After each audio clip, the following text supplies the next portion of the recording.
So I made a bunch of cyanotypes today. I didn't do any packaging of any soap. I might later on though. But I made, I think, 7 decent cyanotypes today. So it's taken quite a long time, but I did it. So here's all the video. So this is how it's done. You come out into the sunset on a crystal clear day and you make a cyanotype. So let's take a look at some of the cyanotypes I've done while another one is being printed in the sun. All right, here we go.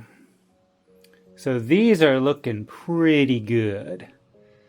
Now I won't be able to sell this one because I did this one as a reverse image. You can tell it's like backwards from these 3. And this one's still wet. But I think I've solved the blotchiness problem. This one turned out a little darker than that one. So this one probably sat in the sun for a few minutes longer than this one and this one.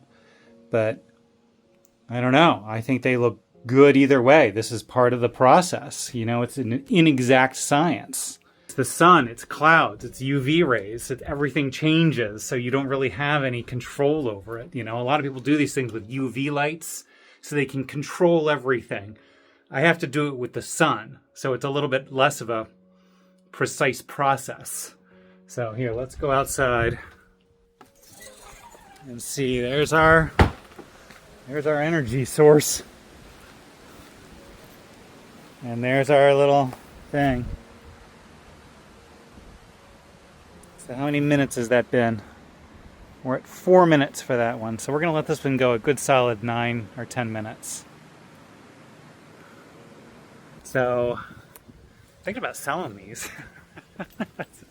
What do you think, Bagel? Huh? You want to go inside? Just a good girl. All right, so let's talk about these for a little bit here. They're still drying.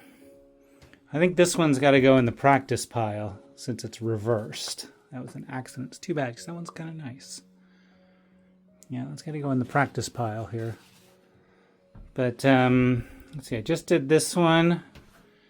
And I guess it's fair to say is that every single one of these turns out a little bit differently. So I ordered some frames that are going to be 6 by 9, which will be 1/2 of these. So I can frame each one. But I'm just wondering if I should order some 9 by 12 frames.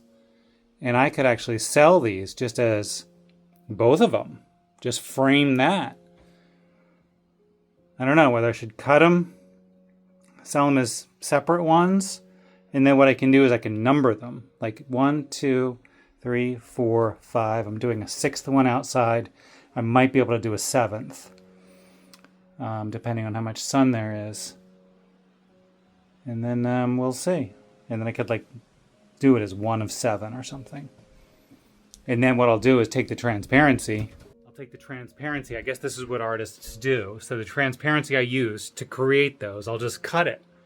And then I can never create that particular transparency again. You know, I might take other shots of the camp or something like that, or I can think of a couple. I'm going to have to brush up on my photography skills here because I can think of a couple great shots of the camp road. Yeah. And then Bagel's tough because Bagel's black. So it's tough to get an inverse negative image of something so black. But I'll see what I can do. So here is the $5 printer, the Epson XP-410 that Nova helped me pick out. And it had a little bit of a banding issue. Banding is when it leaves lines. And those are my first few cyanotypes, had lines on them. But Nova suggested a new black ink cartridge. And lo and behold, that was perfect. I got a new black ink cartridge in there, did a nozzle clean, and then I did a reprint of the transparency with the camp and the lake shot. And it turned out just perfect. So a $5 printer has turned into a cyanotype inverse black and white workhorse, which is awesome.